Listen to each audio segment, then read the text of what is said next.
ദൈവത്തിന് സ്തുതി. സങ്കീർത്തനം 1.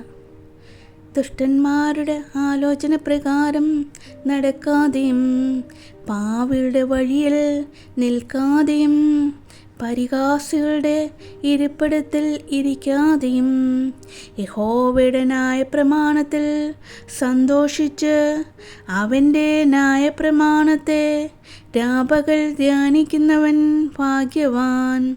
അവൻ ആറ്റരികത്ത് നട്ടിരിക്കുന്നതും തക്ക കാലത്ത് ഫലം കായ്ക്കുന്നതും ഇലവാടാത്തതുമായ വൃക്ഷം പോലെ ഇരിക്കും. അവൻ ചെയ്യുന്നതൊക്കെയും സാധിക്കും. ദുഷ്ടന്മാർ അങ്ങനെയല്ല, അവർ കാറ്റുപാറ്റുന്ന പതർ പോലെയത്രേ. ആകയാൽ ദുഷ്ടന്മാർ ന്യായവിസ്താരത്തിലും പാപികൾ നീതിമാന്മാരുടെ സഭയിലും നിവർന്നു നിൽക്കയില്ല. യഹോവ നീതിമാന്മാരുടെ വഴി അറിയുന്നു, ദുഷ്ടന്മാരുടെ വഴിയോ നാശകരമാകുന്നു.